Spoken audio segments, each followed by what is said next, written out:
For a little tour? Yeah, if you want to tell them a little bit what we have going on today. And absolutely. Well, we figured we'd get you out here to give you a little bit of taste of kind of what the classic is all about. So we kind of broke it up into 6 or 7 different stations. And if you'd allow me, we'll tell you around each station. We're going to finish with the best for last that we saved, which is over my right-hand shoulder. I can already tell that's going to be my favorite. Yeah, that is a piece of Chibouly glass that we purchased. No, it's pulled sugar, but we'll get to that at the end. Let's start off where all that good smells are coming from. Chef Sib's Smoke Shop. That is our very own executive chef, Robert Ciborowski. And Robert became passionate about smoking meats probably about 4 or 5 years ago and has really turned into a master. We kind of use this as a pop-up restaurant around property. Pop-up meaning we'll run it from Memorial Day to Labor Day in the summertime out by the pool every Saturday. And I'm going to turn you over to our executive chef, Robert Ciborowski, who can go over all the fun stuff. Now, we brand everything Sib Smoke Shop. Rob makes all his own sauces, all his own rubs, everything else. This is one of our mobile smokers we have. Robert also has 3 or 4 big smokers out back. That is his bacon, and he's making bacon. But at this point in time, we're going to ask this gentleman to turn around and please address these fine people, Robert. Chef. Good afternoon. How are you? Thank you. Welcome. Thank you. As Tony said, he's being modest. So he got a smoker, like one of those ones you use with propane, I don't know, 5 years ago for Christmas or something. Okay. And he starts telling me these stories about how he makes the best pulled pork and his ribs are to die for. And being the competitive, non-competitive person I am, I'm like, what does this guy know about smoking? Well, I didn't know anything. I knew absolutely nothing. Fast forward to where we are today. We do a lot of authentic barbecue from certain areas within the country. Our ribs are done basically like you would find in Memphis, so we do a dry rub, and then I also do a wet rib. We do a pit brisket from Oklahoma, so it's a dry rub. Typically they use just salt and pepper, but I've made my own rub for it. We do a Carolina-style pulled pork from Western North Carolina. Just to give you an idea, in North Carolina alone, there's 21 different smoking regions. So I've taken this idea of vinegar-based sauce from North Carolina, specifically the Raleigh-Cary area, and we make our own Western Carolina vinegar sauce. So it's kind of unique. You know, as Tony said, I really knew nothing about it, absolutely nothing. So I got a book, I got a smoker, and now we have literally 5 smokers on property. We brand all of our own sauces, and I will put our barbecue up against some of the best in not just this country, but around the globe. You know, I was just in London. Just got back Sunday night, and there's this famous barbecue restaurant, believe it or not, in London. It's called Pit Q. Well, I had to go there because I have the book. My boss tells me about it, and again, me not being competitive, I'm like, what do they know about smoking in England? So it's actually quite good, and I would put them up against some of the best barbecue people in our country. Anyway, so what we're doing today is I'm doing a bacon, and I'm also doing a pork collar. Totally different. They look very similar, but they're completely different cuts of meat. We make our own bacon. Obviously with bacon, the first thing that's done is always the curing part. So we cure it in sugar, salt, pink salt, black pepper, fresh thyme, fresh bay leaf or laurel, and we cure it for basically 4 days. You take it out every day, you rinse it, you repack it, you take it out, rinse it every day, and then you let it, after the 4th day, you take it out, you rinse it, and you put it in the refrigerator uncovered, and you allow what happens. It's called a pellicle. When a pellicle forms, it's a skin. We then smoke it at 185 degrees for 17 hours. After that, I take it and I put it in what's called sous vide or a cryovac bag. I cook it at a very low temperature in a water bath for another 7 days. So what you get is this, it tastes like bacon, but it has the consistency of a braised pork belly, and it's smoked, so it's quite good. I'm serving it with cornbread puree. Why I serve cornbread puree? Because I love cornbread, and I thought to do it a little bit different than putting a piece of cornbread on the plate. So we make cornbread. We get cornmeal from Anson Mills out of South Carolina.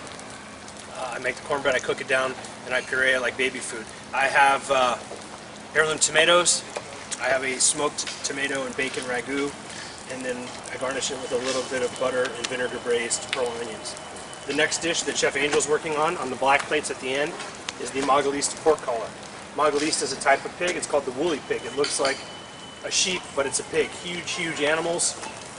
They're prized for their, it's going to sound awful, they're fat, but that's what you want in barbecue. You don't want to use too lean of cuts, because what happens is you're cooking it for so long, that you're cooking out a lot of that moisture. So what we do is we get the neck in or the collar of the pig, I rub it, I smoke it, I sous vide it, and then I smoke it again, and then we lightly sear it. I'm serving it with sweet potato puree. Sweet potatoes in the fall are a natural, obviously a natural pairing. The other thing is our food and wine event this year falls on Halloween, so I thought why not do a black and orange dish? So that's kind of the inspiration for it. We're serving it with one of my barbecue sauces. It's actually a mix. It's a Western Carolina, but what I do is I take the Western Carolina and I smoke it. So the most common profile for barbecue sauce, like you would find in the supermarket, it's going to be a Nashville. So it's going to be smoky and sweet, and it's very common. So the vinegar sauce that I'm doing is very similar to that, but it carries mustard and vinegar like you would have in North Carolina, but it's also very generic in the sense that it has the smokiness and the tomato back like you would have out of Tennessee.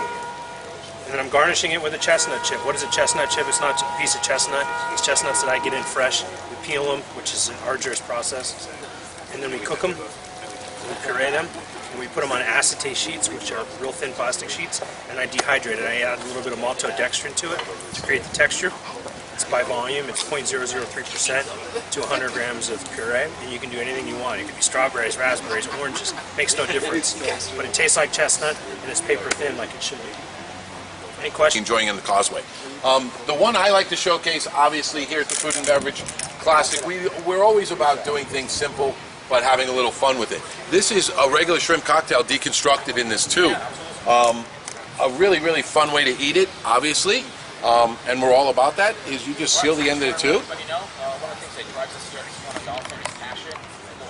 and just enjoy a shrimp cocktail. So really fun, really different. The cool thing about the Classic is we repeat very little of the food items on Friday and Saturday night. So there are new items to try from Friday to Saturday. This is being offered on Saturday night, but pretty neat. Dan, do you want to cover any of the other food items that we have out here? Scallops? Right here we have a seared diver scallop with edamame relish, edamame puree, and ponzu gelée. We sear it with some salt and some pepper. Served with edamame relish, which is the whole soybean, with tomato, onion, a little bit of vinegar, yuzu, which is a Japanese lime or Japanese lemon. Served with a fluid gel of yuzu, which is a citrus soy sauce. Next we have barbacoa of beef tacos. We braise beef here on property, served with corn tortillas that we will be heating a la minute as we serve throughout the day with a variety of toppings, lettuce, house-made pico, shaved radish, queso blanco. Next we have a black pepper campanelle pasta. We actually will have made this on property through an extruding machine. So it is a semolina flour-based pasta that's been flavored with toasted black pepper. It's served with parsnips, which are, they look like a white carrot, a little bit sweet, a little bit earthy, a winter vegetable. Some pancetta, which is a rolled and cured but not smoked bacon product, served with a Parmesan cream brodo and a black truffle vinaigrette. Next, last but not least, we have a falafel, which is a chickpea fritter. So it's ground chickpeas, a number of spices.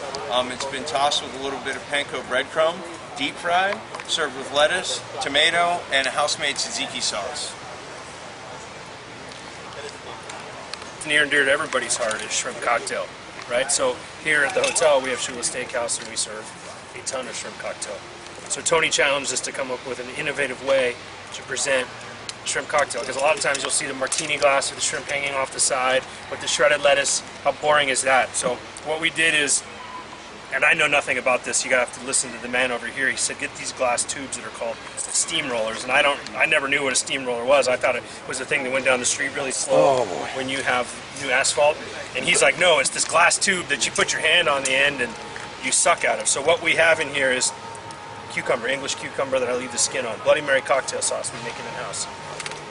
Pine Island shrimp, diced heirloom tomatoes, and the most important thing, like you would have in that martini glass, is shredded lettuce. But what makes this thing unique is we put, instead of having another sauce, I make a foam. So I take mayonnaise and lemon juice and horseradish, and I put it in a canister. This is just like a canister you would get for your whipped cream at Starbucks. It's called an ISI canister. And what happens is you charge it with nitrous twice, and it foams up. So when you have it in your mouth, it's really light like whipped cream, but it's even lighter because you're using mayonnaise. I will have Tony demonstrate it so you can see it. It's really simple. Brings you back to your college days. Create suction with the back of your hand.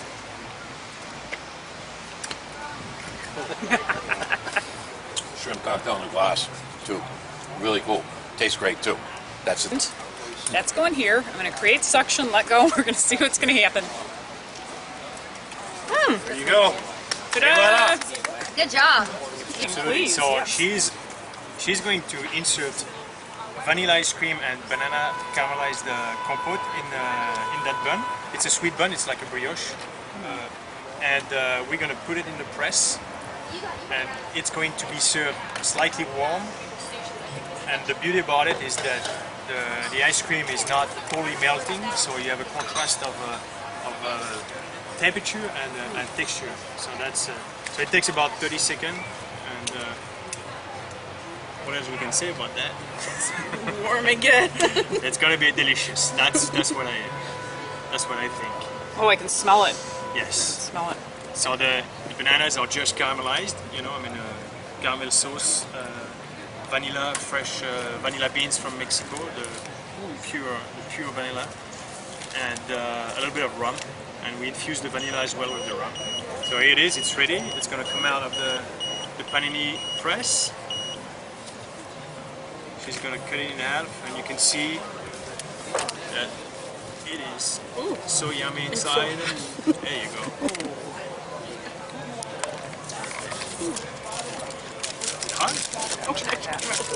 Dessert.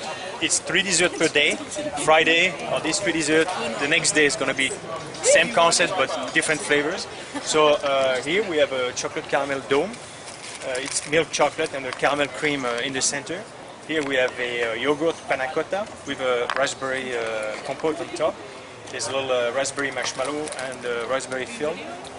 And here is the traditional cream puff, which we call the French choux. And it's filled with orange peel and Grand Marnier cream. So 4 different desserts. And I understand that is sugar? This is sugar. Yeah, it's a sugar showpiece I made. And Oh, you made that? yes. It's gorgeous. So yeah, I did. I always do something that looks like that. You know, it's a little bit modern, or you know, it's. It doesn't look like something that that you can see everywhere else. It's just it just come out of my brain. That's it. Oh, that's amazing. How long did it take you to make that? For this one, it took me about 30 hours to do it. That's about what it takes. Wow, that's beautiful. Thank you. Thank you very much. Did you mean